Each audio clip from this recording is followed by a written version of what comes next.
ఒక ప్రాబ్లం చెప్తాను, దానికి సొల్యూషన్ మీరు చెప్పండి. ఒక 5 మందిని కట్టేసి పెట్టారనమాట ట్రాక్ మీద. లివర్ లాగితే ట్రాక్ మారి ఒకడెవడో పని చేస్తున్నట్టు ట్రాక్ మీద వెళ్ళి వాడిని గుద్దేసి నన్ను చంపేస్తుంది. What is the consequence is the second thing. First thing what you're doing is you're saving 5 people. Focus on career, not girls. నీ ముందు ఎవడో తప్పు చేస్తున్నాడు, నువ్వు వాడిని ఆపకుండా ఉండడం కూడా you're taking part of that crime. నువ్వు చెప్పింది ఎలా ఉందంటే మన సొసైటీ మొత్తం క్రిమినల్స్ అంటే ఇప్పుడు No, అంటే హస్బెండ్ అండ్ వైఫ్ బయటికి వెళ్ళడానికి రెడీ అవుతుంటారు. వైఫ్ సేస్ దట్ నేను ఎలా ఉన్నాను, ఇదేం పెద్ద గొప్పగా ఏం లేదు. శ్మశానంలో చెప్పారా? చెప్పాను సార్. మీ ఇద్దరు వైఫ్స్ ఈ పాడ్కాస్ట్ చూస్తారేమో, నేను జాగ్రత్త. కృష్ణ అంటే చూడు మన బాబు, నీ కర్తవ్యం నువ్వు చేయాలి, అక్కడ మన కర్తవ్యం వాళ్ళు ఇంప్రెస్ చేయాలి.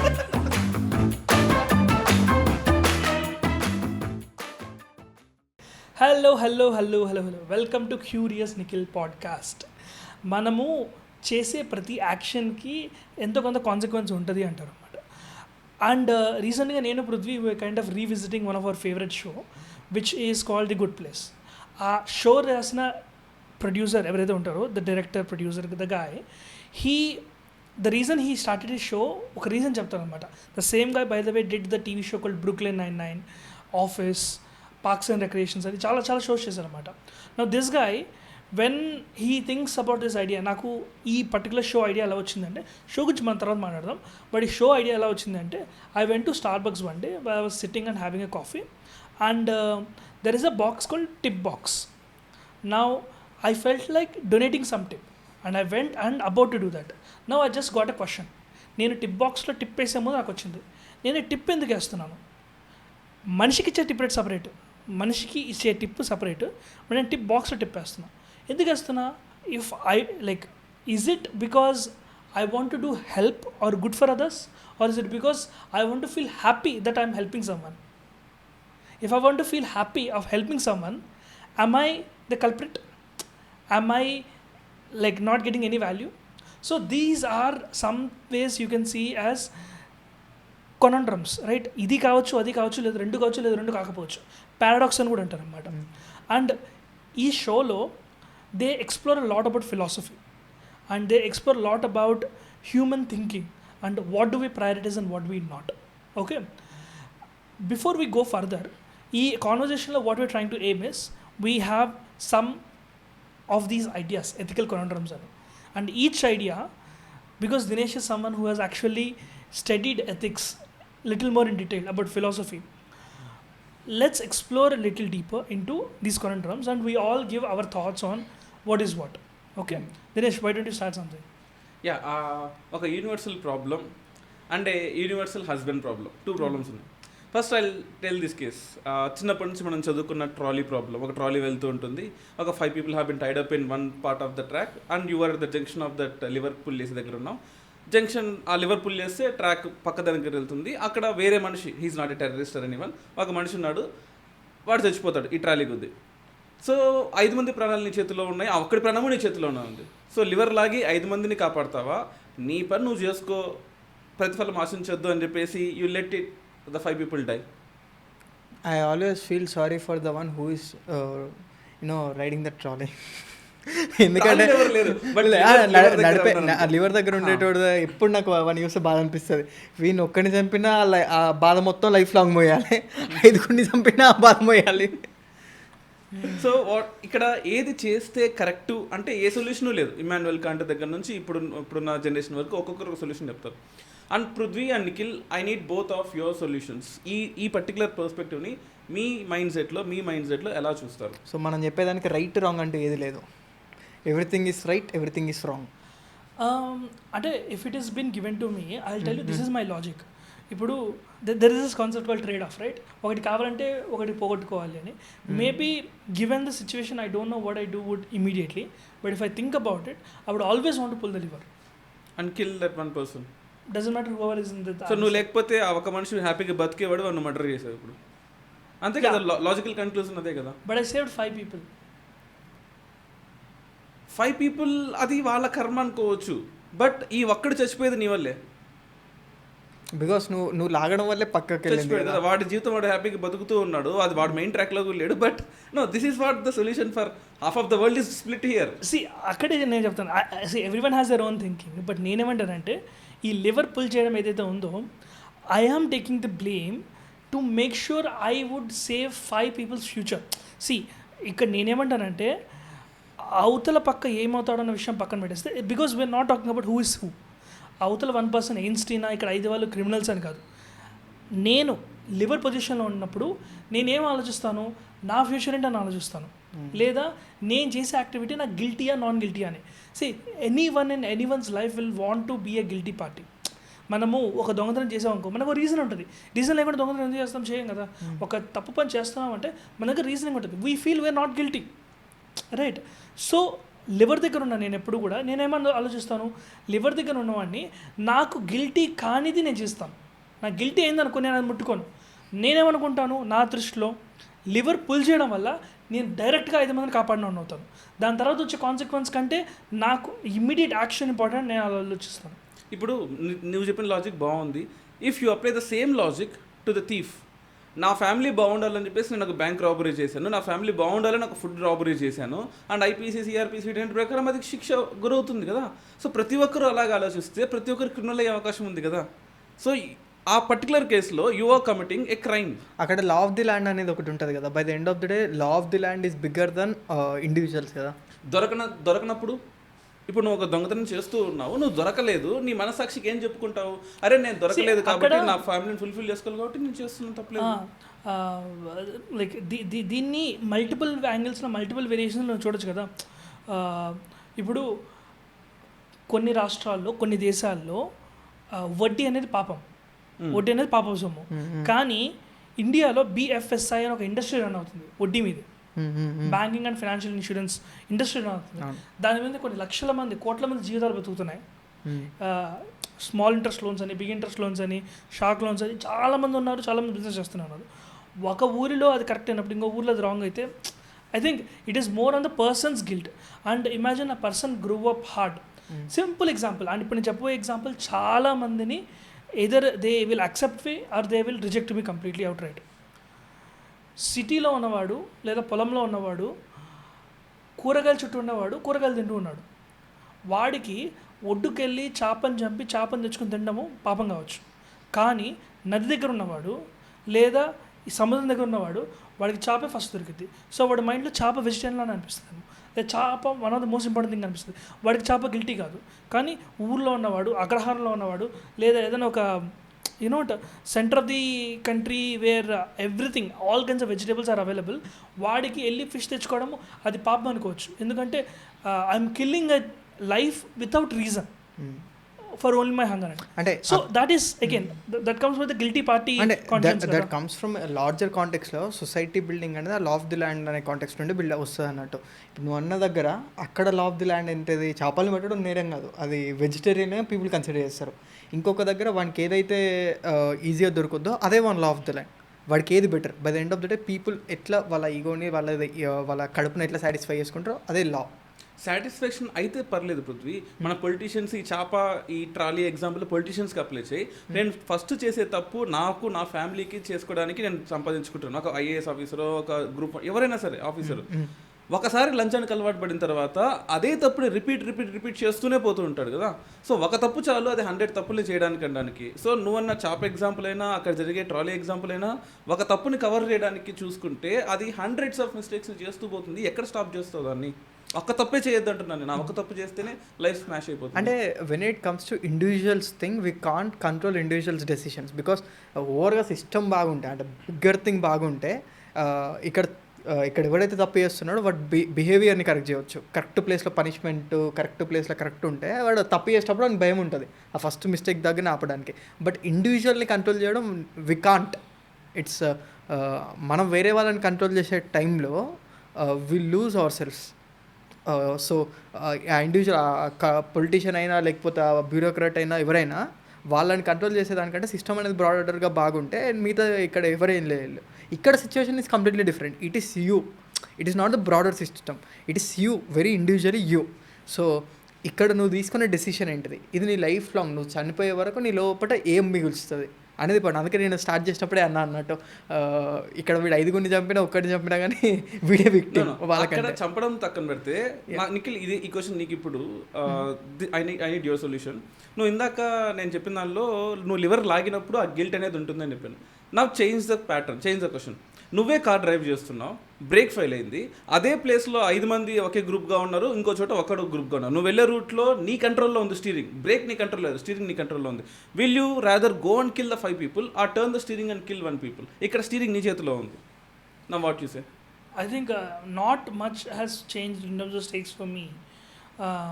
అంటే ఆబ్వియస్లీ మనం ఏమంటాము, రే తిరిగి పోల్ని కుదరా అంటాం కార్ డ్రైవింగ్ చేస్తున్నప్పుడు. ఎందుకు? we just need to make sure we avoid destruction. Yeah. So maybe ఇన్స్టింక్టివ్గా కానీ విత్ లాజిక్గా కానీ the idea maybe goes towards one person direction only. I mean what happens later is a different story, but ఇనిషియల్గా నా mind వచ్చేసి 1 person మీదే వెళ్తుంది. Because again I think saving 1 person is more like no. Okay let's take everything is guilty party only, right?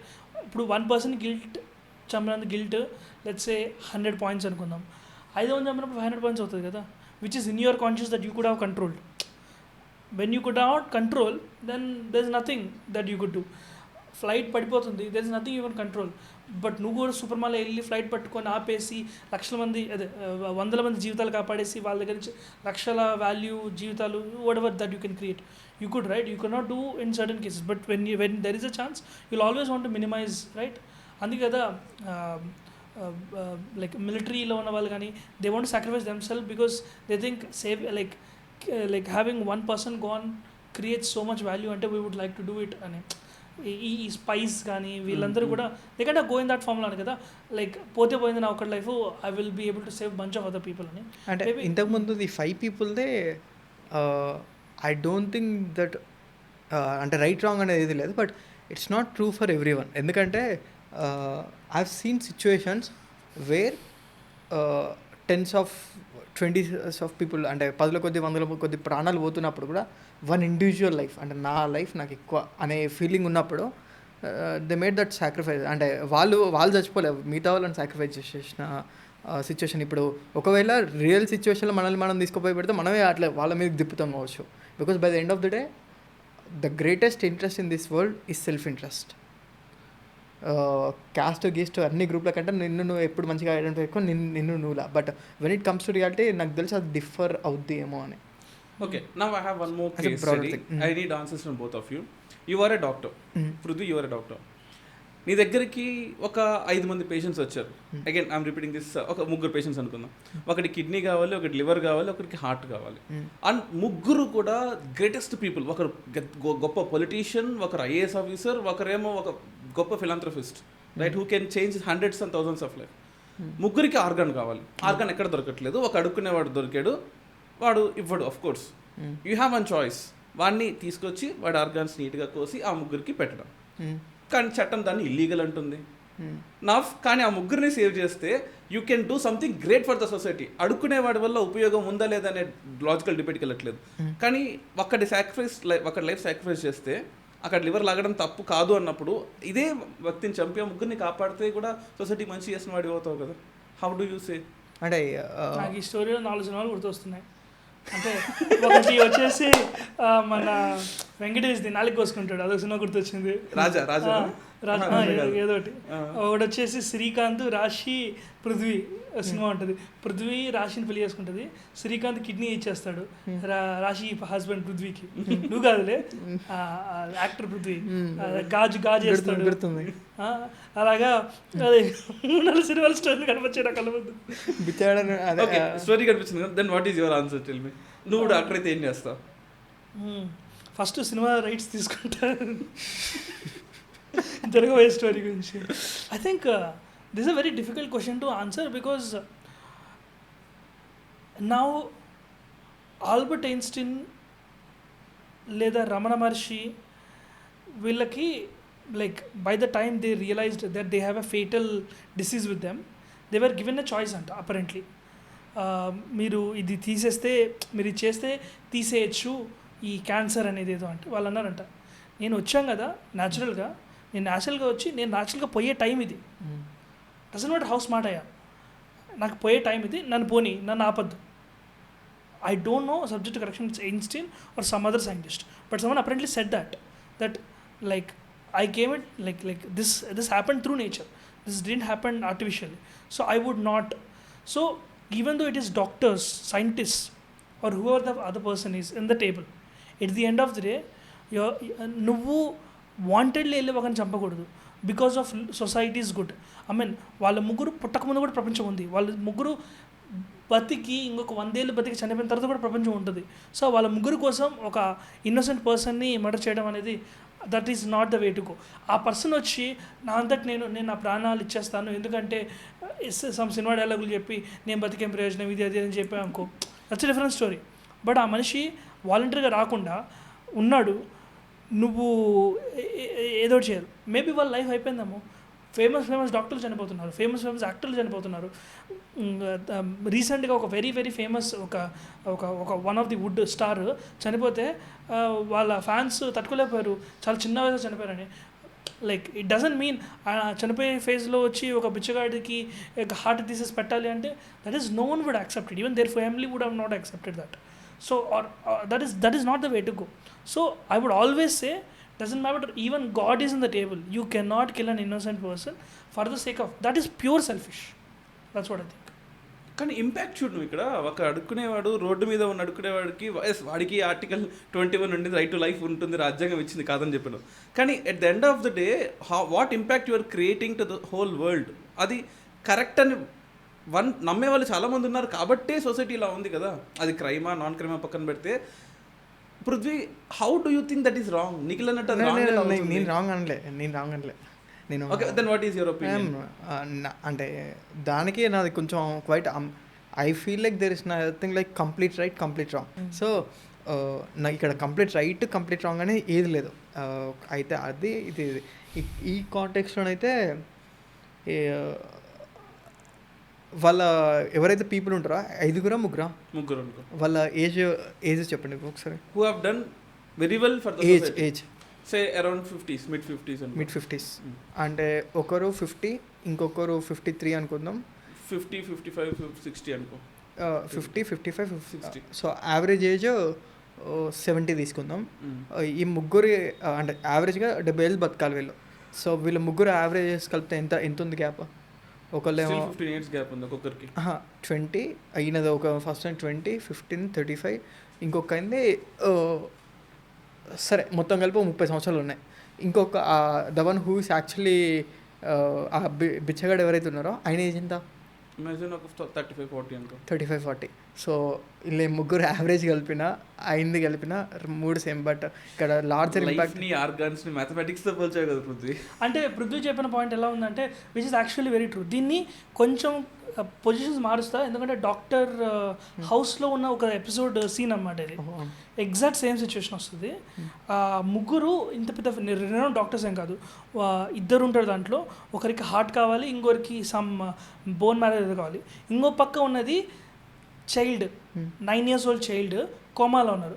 వాళ్ళకి సెరిటివ్ ఇచ్చి వాళ్ళ parents కన్సెంట్తో do not రెస్ట్రేట్ అని చేసేసి వాళ్ళ దగ్గర నుంచి ఆర్గన్స్ తీసుకోవాలా లేదా అన్నది తర్వాత కేసు అనమాట. డాక్టర్ హౌస్లో చూపించాడు. అంటే that could have been a potential case at some point of time. So తను బ్రెయిన్ డెడ్ కోమా పొజిషన్లో ఉంది, లేదా కోమా పొజిషన్లో ఉంది, రికవర్ కాయాక ఆల్మోస్ట్ ఇంపాసిబుల్ అన్న పాయింట్లో ఉంది. ఇక్కడ వీళ్ళిద్దరికి ఎమర్జెన్సీ కావాలి. And luckily her blood group match to these 2 people and she could have donated these 2 things. She is unconscious, so her parents need to take the call on this particular case. So now you guys tell me what do you think about it. Manamu to the text to kelakunda oka TV show reference iskoni cheptam. Now what do you tell?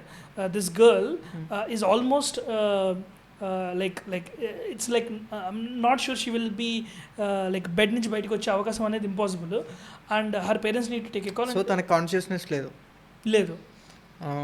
what how about ఇద్దరికి అలా ఇద్దరికి so what are their ages? సరే వాళ్ళ age ఎంత ఇద్దరే? I don't recall exactly, but none is be above 35. మళ్ళీ ఇదే math వేస్తావా? 12 వాళ్ళు అదిగా అంటే ఇక్కడ ఈ సింపుల్ థింగ్ ఏంటంటే తన కాన్షియస్నెస్ లేకపోతే she is not Guna be the sufferer. The sufferer Guna be the parents. So ఆ పేరెంట్స్కి సెకండ్ కిడ్ ఉందా, థర్డ్ కిడ్ ఉందా, ఇంకో కిడ్స్ ఉన్నారా అనేది నేను ఆ పాయింట్లో వస్తున్నా. పేరెంట్కి వేరే చిల్లర ఉన్నా లేకున్నా ఆ పర్టికులర్ పేషెంట్ ఎవరైతే ఉన్నారో తనకి 2 కండిషన్స్. కంప్లీట్గా కాన్షియస్ లేకపోతే ఓకే పర్లేదు, బట్ కొంతమంది కాన్షియన్స్ ఉంటుంది బట్ దే కుడెంట్ ఎక్స్ప్రెస్, కోమాలా ఉంటారు, అంటే గిల్లినా మాట్లాడలేరు, బట్ ఆ నొప్పి అయితే తెలుస్తుంది అంటారు కదా, అటువంటి వాడు లైఫ్ లాంగ్ సఫర్ అవ్వాలి బెడ్ మీద ఉంటుంది. దానికన్నా చనిపోవడం బెస్ట్ కదా. అది కూడా ఒక point. That's exactly the next point I want to imagine the parents could not afford the bed treatment because let's say every year some 10 lakhs అవుతుంది, ఎవ్రీ మంత్ 10 lakhs అవుతుంది మెయింటైన్ చేయడానికి. Parents cannot afford it. Given thing. So now it is all about when you put this thing on the stove, నువ్వు heat పెంచుతూ ఉన్నావు అనుకో ఎప్పుడోసారి కప్ప ఎగరాల్సిందే. Now you just figuring out at what point కప్ప ఎగురుతుందని. సో నేనేమంటాను అంటే you come all the way to the back and when the person is innocent then you have absolutely no right to give things. But when things change towards a direction where the other person's organ value to themselves is not really valuable, okay, దీన్ని ఇంకో direction నుంచి చూద్దాం. కొంతమంది వాళ్ళ ఇంట్లో వాళ్ళకి చెప్పకుండా నేను చనిపోతే నా ఆర్గాన్స్ డొనేట్ చేయాలి అని రాస్తారు, బట్ వాళ్ళ ఇంట్లో వాళ్ళు ఒప్పుకోరు. ఎందుకు? మేము మా మా మతం ప్రకారము లేదా మా బాడీ రిలీజన్ ప్రకారము మా మనిషిని మొత్తం కాల్ చేయాలి ఫుల్ బాడీతో, లేదా పూర్తి చేయాలి, లేదా వాట్ ఎవర్ దట్ రీజన్ అలా ఉంటుందన్నమాట. అండ్ ఆ మతం ఆ రిలీజన్ వాళ్ళ థాట్స్ వాళ్ళకు ఉంటాయి. But in other hand they could have directly helped, ice donate చేసి, కిడ్నీస్ డొనేట్ చేసి, ఇంకోటి చేసి. లైక్ ఇక్కడైతే the person the person who passed away, he's literally no value to himself or to the family, but still people think he's value oriented. So it's very difficult to see how one person deals with it, అంటే అతని పక్కన ఉన్న వ్యక్తి ఏదైనా. So అంటే by the end of the day family ఎట్లా వస్తుందంటే దానివల్ల మాకు లాంగ్ టర్మ్ ఆ సఫరింగ్ ఇదంతా ఒక రకమైన లోపల గిల్ట్నెస్ అదంతా ఎందుకు పెట్టుకోవాలి, చనిపోయినాకైనా స్వర్గానికి వెళ్ళాలి అంటే బ్రాడర్ బిగ్గర్ ఎలిమెంట్స్ అన్నిటిని చూసి they come to this thing. అందుకే ఇంతకుముందు ఆ చిన్న పాప విషయానికి వచ్చినప్పుడు వాళ్ళకి parents are gonna be the one who has to suffer by the end of the day. So ఆ పేరెంట్స్కి ఇంకో కిడ్ ఉన్నారా, ఆ పేరెంట్స్ పొజిషన్ ఏంది, ఈ అన్నిటిని బట్టి we have to take a decision. ఇక్కడ కూడా అంతే. I think society is changing. ఇంతకుముందు నువ్వు అన్న పాయింట్లో ఇప్పుడు హిందూయిజంలో కూడా ఆర్గన్ డొనేషన్ గురించి there are philosophies, it is right అని, ఇంకొక మిగతా ఫిలాసఫీస్లో ఇది కూడా రైట్ అని, బికాస్ సొసైటీని పర్సువేట్ చేయడం ట్రై చేస్తున్నారు. It's a different thing, different story altogether. But coming back to this idea, given the situation, what you would do? I want a straightforward answer. Everyone, like, what would you do? Would you పీక్తావా పీకో? Exactly. Prithvi, ఏదే question ఏది? ఈ సిచ్యువేషన్లో ఆ patient plug పీకేసి తనని చంపేసి organs తీసుకుంటావా, are let her suffer, తనను చంపకూడదు కాబట్టి ఎన్ని రోజులైనా 8 సంవత్సరాలైనా అలాగే ఉంచాలా? 9 year old కిడ్దా లేకపోతే సఫర్ అయ్యేదా కిడ్డా? 9 year ఆల్రెడీ తన కాన్షియస్నెస్ లేదు. పేరెంట్స్ ఇంకో కిడ్ ఉన్నారా? I mean, I don't know. That is not been shown in the movie or the TV show. No. So consider look at the broader perspective. What you do? I mean, నాకు ఒకవేళ ఆ ఇద్దరు persons ఎవరు, ఎందుకంటే I mean a position to take a decision. How can I take a decision? By taking everything in account. అక్కడ ఉన్న దాంట్లో నేను ఉప్పు ఎంత వేయాలి, పసుపు ఎంత వేయాలి, కారం ఎంత వేయాలి అనే దాన్ని బట్టి నా దగ్గర ఏం కూరగాయలు ఉన్నాయో దాన్ని బట్టి ఇవన్నీ కలిపి ఒక డెసిషన్ తీసుకుంటాం ప్రతి దానికి. ఇక్కడ కూడా అంతే. పేరెంట్స్ ఎవరు, వాళ్ళ ఫినాన్షియల్ కండిషన్ ఏంది, పిల్లలు ఉన్నారా, ఈ పేరెంట్స్ పొజిషన్ ఏంది, వాళ్ళ రిలేషన్షిప్ ఏంది, ఇదంతా చూసుకొని, ఎందుకంటే here the kid is not the matter. Here the parents are more important for me than the kid. So now you are looking at the whole situation in 2 levels. ఒకటి parent guilt, అంటే guilty party ఎవరైతే guilt feel అవుతున్నారో by the decision తీసుకుంటారో, ఇంకోటి practicality తీసుకుంటున్నాం. But I think that's a very interesting thing about philosophy in general or the problems that we're talking about. ఈ problem ఒకటి ఉంటుంది కదా, ఆ ప్రాబ్లంలో వేరియబుల్స్ మార్చినప్పుడు ఆప్షన్స్ మారిపోతున్నాయి, decisions. And the more we go deeper into the more complex the problem becomes. So we cannot ever give an answer straightforward on its face value, but when you do that, that end up becoming a law. Right? For example, like Nikhil, నువ్వు దానికి example నేను చెప్తాను. Take same imaginative case. ఇప్పుడు ఆ particular person plug లాగితే అది murder అవ్వదా? నువ్వు హాస్పిటల్ ఖర్చులు లేకపోతే ఆ పర్టికులర్ పర్సన్ బెడ్ మీద ఉంటాడు, సఫర్ అవుతున్నాడు, వెజిటేటివ్ స్టేట్లో ఉన్నాడు అనుకుంటున్నావు. కానీ ప్లగ్ పీకేడంటే నా ఇక్కడ ఐపీసీ సిఆర్పీసీ పరిగెత్తుకుని వచ్చేస్తాయి కదా, నువ్వు మర్డర్ చేసావు 7 ఏళ్ళు జైలుకి వెళ్ళిపో. మరి ఎంతోమంది ఇండియాలో ఇది చేస్తూనే ఉన్నారు. So are they are murderers? కాదు కదా. So how do you see plug పీకడం అంటే మా హత్యే కదా అది. దానికి I don't know what to say for that. అంటే we're in ethical dilemma. Right. నాకు ఇదే పర్టికులర్ పాయింట్ ఆఫ్ వ్యూలో పోకిరి సినిమా మీ అందరికి ఐడియా ఉంటుంది. పోకిరి మూవీలో హీరోయిన్కి పొరపాటున బ్లేడ్తో కోసుకున్నప్పుడు they will go to the hospital. Doctor ఏమంటాడు, ఫస్ట్ ఎఫ్ఐఆర్ కాపీ తీసుకుంటారు, అప్పుడే నేను ఐ విల్ గివ్ ట్రీట్మెంట్ అంటాడు. మన పండు కోపం వచ్చేసేసి డాక్టర్ కత్తి తీసుకొని డాక్టర్ చేయి నరికేసేసి, లైక్ ఇప్పుడు నేను నీ మీద కంప్లైంట్ ఇస్తాను, నువ్వు వాడి మీద కంప్లైంట్, నువ్వు నా మీద కంప్లైంట్, నేను వాడి కంప్లైంట్ ఇస్తా, and that is what we go. అప్పుడు డాక్టర్ చేస్తాడు, నువ్వు ఫస్ట్ ఎయిడ్ ఈజ్ మ్యాండేటరీ అని చెప్పి మారుస్తాడు. సో ఇది ఒక 5 ఏళ్ల ముందు మారింది. కానీ 5 ఏళ్ల ముందు కూడా యాక్సిడెంట్ అయితేనో లేకపోతే ఏదన్నా మర్డర్ కేసు ఇరుక్కుంటేనో first you need to file a complaint in the police station, then you have to give treatment. ఇలా ఎంతోమంది చనిపోయిన వాళ్ళు కూడా ఉన్నారని పేపర్ రిపోర్ట్స్ వచ్చాయి. సో మనం తీసుకునే ఎథికల్ డైలమాస్ లాకి అంటగెడితే అది ఇంత వరస్ట్గా కూడా తయారవుతుంది. ఐ థింక్ దీనికి ఇంకో కాంట్రడిక్టరీ ఎలా చూడొచ్చు అంటే, again the point I was trying to say, నీకు సిచ్యువేషన్ ఇచ్చారు పృథ్వీ, ఎలా అంటే you know for a fact that మీ పక్కింట్లో సమ్ డ్రగ్ రిలేటెడ్ యాక్టివిటీస్ జరుగుతుంది, బట్ మీ నేబర్కి నీ గురించి అన్నీ తెలుసు, నువ్వెవరు అని. అండ్ నీ నేబర్ తెలుసు ఆ బిల్డింగ్లో నీకు నీ నేబర్కి తప్ప ఎవరికి యాక్సెస్ లేదు, ఎందుకంటే అది finger print access. But you know for a fact పక్క ఇంట్లో drug related something is happening అని. సో నువ్వు పోలీసులకు ఫోన్ చేయాలి, ఎందుకంటే యు నో ఎవిడెంట్లీ దాన్ని పోలీసులు ఫోన్ చేస్తే పోలీసులు వస్తారు, రైడ్ జరుగుతుంది, వాళ్ళు అరెస్ట్ చేస్తారు, వాళ్ళకి తెలుసు ఆ ఇన్ఫార్మెంట్ నువ్వే అవుతావు అని కదా. So you have a classic situation of నేను చెప్తే ఇట్స్ సెల్ఫ్ హార్మ్, నేను చెప్పకపోతే ఇట్స్ సొసైటల్ హార్మ్. ఇలాంటి సిచ్యువేషన్స్లో when it's evident that you need to say what does law do, law gives you protection. Thinking one step further that this might happen, so I'll give you protection. Or ఇదే situation మీ ఇంట్లో కాకుండా road మీద జరిగింది అనుకో, you know for a fact that ఆ ఇంట్లో ఏదో జరుగుతుంది, ఆ ఇంట్లో జరుగుతుంది, నువ్వు ఇన్ఫార్మ్ చేయాలి. ఇట్స్ యువర్ సోషల్ రెస్పాన్సిబిలిటీ కదా. When it's your social responsibility it's an actual law. But ఈ డ్రగ్ సిచ్యువేషనే హ్యాపెనింగ్ ఇన్ యువర్ హౌస్, అప్పుడు it's an ethical dilemma and law doesn't really help you there. Or at least that's what I think. Where does law come in is from what I understanding is, నువ్వు ఏ పాయింట్లోనో B పాయింట్కి రావాలి, B పాయింట్లో multiple variables of decisions ఉన్నాయి. ఈ డెసిషన్స్లో 1 or 2 or maximum 1 variable ఉందనుకో, then law applies here. But when there are multiple variables, then law doesn't directly apply to you that. It is given a situation. For example, ఆత్మరక్షణ కోసం ఒకరిని కాల్ చేసావు, ఒకరిని పొడి చేసావు, ఆత్మరక్షణ, right? Killing someone is bad, but why are you killing it? It's atmarakshana. So law cannot really directly affect you because it's a dilemma. It's a dilemma about whether you can do this or you cannot do this. Easy way of putting this is social responsibility ante things which are far away from you. అది ఒక్క అదే thing నీకు క్లోజ్గా వస్తున్న కొద్దీ అదే ethical డైలమాగా మారుతూ ఉంటుంది. ఎగ్జాక్ట్లీ. ఇప్పుడు మనం అనుకుంటాం అదే టెర్రరిస్ట్ అందరూ కాల్చిపడాలి, ఇది అది అది అది ఈ రాష్ట్రం టెర్రరిస్ట్ రాష్ట్రం, ఈ దేశం టెర్రరిస్ట్ రాష్ట్రం అని. బట్ అక్కడికి వెళ్ళిన తర్వాత అందరు టెర్రరిస్టులు కాదు, 100 మందిలో 1000 మందిలో ఒక్కడు ఉంటాడు. వాడి దగ్గరికి వెళ్ళిన తర్వాత వాడు టెర్రరిస్ట్ ఎందుకు అయ్యాడు అంటే ఇది ఇది అని దాని ఏదో అంటారు, సిండ్రోమ్ ఏదో అంటారు అన్నమాట. Like when you spend a lot of time with someone, you suddenly start feeling sympathy for them. RGV చెప్పినట్టు.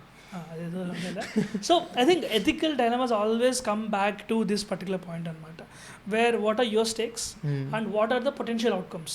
When you know the potential outcomes are more than 2, then you are confused because law doesn't allow you or law doesn't support you to take action. Like imagine you know for a fact that athan terrorist athan bomb chuttukunnadu ante you could do whatever it takes to stop him. At least you know mentally, because you know very much for a fact that నువ్వు వాళ్ళని అలా చేయకపోతే వాళ్ళు bomb pale చేస్తారు, something will happen అని, right? అప్పుడు ఏం చేస్తావు, అప్పుడు నీకు ఇది కూడా తెలుసు, నువ్వు అలా చేసావంటే నీకు ధైర్య అవార్డు ఇస్తారు, what ever that award that given for that ధైర్య విన్యాస అలా చేసినందుకు నీకు అవార్డు వస్తుంది, నీకు జాతీయ అవార్డు వస్తుంది, ఇది అని ఉంటుంది. How do you know? Even you doing the exact same thing, because you know very evidently that it's a terrorist, it's a black or white situation. అది కొంచెం గ్రే స్కేల్కి మారింది అంటే everything is confusing. I tell you another dilemma. Husband and wife బయటికి వెళ్ళడానికి ready అవుతుంటారు, బాగా నీట్గా రెడీ అవుతారు. అండ్ వైఫ్ సేస్ దట్ నేను ఎలా ఉన్నాను చూడడానికి పెద్ద గొప్పగా ఏం లేదు, బట్ హస్బెండ్ కనుక బాగాలేవు అంటే వాడికి మూడుతుంది. ఖచ్చితంగా అబద్ధం ఆడాలి, స్వీట్ అబద్ధం ఆడాలి, చాలా బాగున్నావు, చాలా సూపర్గా ఉన్నావు, లేకపోతే వీడికి గంట వేస్ట్ అవుద్ది. సో ఆ టైంలో ఆడే అబద్ధం అది ఎథికల్లీ కరెక్టా మోరల్లీ కరెక్టా పక్కన పెడితే వాడి ఆ ఇంట్లో వాడు బతకాలంటే అబద్ధం ఆడక తప్పదు. అక్కడ ఎథిక్స్ పనికి రాదు, మోరల్స్ పనికి రాదు. So what do you say? అంటే ఆ టైంలో ఏం చేయాలి? అది మనం రెగ్యులర్గా చేస్తూనే ఉంటాం. ఇప్పుడు మన ఇంట్లో వాళ్ళు తినాలంటే వాళ్ళు మనకి కాల్ చేసి నువ్వు తిన్నావా అని అడుగుతారు. ఆ టైంలో తినలేదు అంటే వాళ్ళు అది గుర్తుపెట్టుకొని మైండ్లో పెట్టుకొని బాధపడతారనే తినేసినాం అనేది ఏదో చెప్తూ ఉంటాం. It's a regular thing. ఆ ఇంట్లో అమ్మతోనైనా లేకపోతే ఇంట్లో వైఫ్తోనైనా ఇదే నార్మల్ థింగ్. కంటిన్యూస్ అంత బాగానే ఉన్నావు, నీకు జ్వరం వచ్చినా ఏం కాదు, బాగానే ఉన్నావు. అంటే హానెస్టీ ఎంతవరకు ఉండాలి? మనం హానెస్టీగా ఉండాలి అంటే పిల్లలతో కూడా అంటే ఆ పాయింట్ ఆఫ్ టైంలో మనం ఏం చూస్తామంటే ఇతరులో మన సంతోషాన్ని ఎత్తుక్కుంటాం. Justification. What do you say? What do I say? I think what is the value of truth? What is the absolute value of truth? అంటే when the absolute value of truth is nothing, what's the purpose? For example, ఈ రూమ్లో ఇప్పుడు 234 చీమలు ఉన్నాయి, that's absolute value, truth value. But what does it matter? What is the truth really trying to arrive at? But ఈ రూమ్లో చాలా చీమలు ఉన్నాయి. That is information that we know for a fact it is helpful. So some sense of truth is not required, not important. But ఈ రూమ్లో bacteria క్రిములు ఉన్నాయి లేవు, we know, like we care that much. So there is something called a white lie. Something I learned in college. White lie is something you do for the betterment of the society, or you do it because the consequences end up becoming good for the people. And this kind of things come in the white lie concept. For example, what you said, right? Me wife ready అయినప్పుడు that is not her best looks, but she is expecting praise. What do you say? You say, you look beautiful, you look the best I see today. మీ ఇద్దరు wives ఈ podcast చూస్తారేమో, మేము జాగ్రత్త. అక్కడ ఆడే అబద్ధం కరెక్టా రాంగా? అంటే that's what it all comes back with better good కదా. ఇప్పుడు కృష్ణుడు అంటాడు చూడు మన భగవద్గీతలో, నీ కర్తవ్యం నువ్వు చేయాలి. అక్కడ మన కర్తవ్యం వాళ్ళని ఇంప్రెస్ చేయడం. లేకపోతే ఫుడ్ ఉండదు. వీళ్ళిద్దరు వైఫ్స్కి నేను చెప్పేది ఏంటంటే, ఇద్దరు ఎప్పుడు బాగున్నారని చెప్పినా కానీ డౌట్ దట్ నిజాలు చెప్పకూడదు. So I think it's very absolute case of white lies. And white lies ఇవాళ మార్కెట్లో మనం ఉండాలి, బతకాలి, చేయాలి అంటే white lies are the way to go. White lies you can say is not lying, it's bending the truth on your convenience. ఇది నేను ఇక్కడ విన్నా రీసెంట్గా ఈ movie one of your recent favourite movie Dulquer Salmaan కా లక్కీ భాస్కర్లో ఒక సీన్ ఉంటుంది, డబ్బులు ఎక్కడ బ్యాంక్ నుండి తీసుకున్నా. డబ్బులు అంతే కరెక్ట్. మీరు గమనించినట్టయితే నేను బ్యాంక్ నుంచి తెచ్చా అంటాడు, బ్యాంక్ నుండి తీసుకున్నా అంటే మళ్ళీ లోన్ తీసేవా అని తను వెళ్ళిపోద్ది. మళ్ళీ లోన్ తీసా అంటే లేదు బ్యాంక్ నుంచి తీసుకున్నా అంటాడు. మీరు గమనించినట్టయితే నేను అబద్ధం చెప్పలేదు అంటాడు. తెలుగుగా చెప్పా. I think that is the white lie. And I think society today accepts white lie. Prithvi, మన ఇది ఉంది కదా, ఒక ఫేమస్ డైలాగ్ ఉంది కదా, కుంజరహ అంటే చూడు, మహాభారతంలోనేమో ఇదే సిచ్యువేషన్ ఉంటుంది కదా. ఎగ్జాక్ట్లీ ధర్మరాజు దగ్గరికి కృష్ణుడు వచ్చి అశ్వత్థామ అతహ అని మెల్లగా కుంజరహ అని అంటాడు అని. సో ఇది కూడా అంతే, అక్కడ కృష్ణుడు కూడా అదే కదా, ధర్మరాజు ఎప్పుడు అబద్ధం ఆడని ధర్మరాజు. భగవద్గీతలో I think lot of things that we learn is about these things only. Ethical dilemma, నీ కర్తవ్యం ఏంటి, నీ బాధ్యత ఏంటి, నీ వల్ల వచ్చే ప్రయోజనం ఏంటి. తర్వాత I think lot of things about ethical dilemmas I think we can reflect back in Bhagavad Gita and we can think how do we come to that situation. Have you read Bhagavad అసలు I did. Luckily I got a chance. Actually నేను చెప్తాను, I'll tell you the first thing that Bhagavad Gita starts at this point that Arjun కృష్ణుడితో అంటాడు, అటుపక్క ఉన్న వాళ్ళందరూ నా cousins, నా బంధువులు, నా బాబాయిలు, మేనమామలు, మామలు, అన్నయ్యలు, వీళ్ళందరూ, నేను వాళ్ళని ఎలా చంపగలను. నా ఫ్యామిలీ నేను చెప్పగలను. అక్కడ కృష్ణుడు ఉంటాడు. What are the word he says నీ కర్తవ్యము రాజుగా ధర్మం నిలబెట్టడం, అవును. వాళ్ళ బాగోగులు చూసుకోవడం కాదు. అండ్ దెన్ ఈ starts. I think it's a great point for us to also. I think the Bhagavad Gita కూడా అదే పాయింట్లో స్టార్ట్ అయినట్టు, ఎథికల్ డైలమా. ఎగ్జాక్ట్లీ అదే this exact ethical dilemma start అవుతుంది. ద క్లోజ్ ద అంటే ఆయన పర్సనల్గా వెళ్ళినప్పుడు సోషల్ రెస్పాన్సిబిలిటీకి అండ్ ఎథికల్ డైలమాకి ఎగ్జాక్ట్ సిచ్యువేషన్. ఫ్యామిలీ, నా సొంత ఫ్యామిలీ, ఇంకో దిక్కు social responsibility, ethical dilemma. Bro మన ఎథికల్ డైలమా భగవద్గీత అంత గొప్పది కాదు, మన ప్రాబ్లం అంత గొప్పది కాదు. భార్య దగ్గర అబద్ధం ఆడచ్చా లేదా, ఇంతే నా క్వశ్చన్. దానికైనా అర్జునుడికైనా సమాధానికైనా ఒకటే, వైట్ లైన్. సో చిన్న చిన్న అబద్ధాలు ఆడాలి, ఆడితే గొప్పోడు అంటారు, ఆడకపోతే ఎర్రోడు అంటారు. ఫ్రాంక్లీ సొసైటీ ఇప్పుడు అలాగే తయారైంది. అంటే మంచోడు అంటే ముంచేస్తాడంట. Okay, I think that's a great point for us to wrap this conversation. Yeah. And whatever you think, guys, let us know.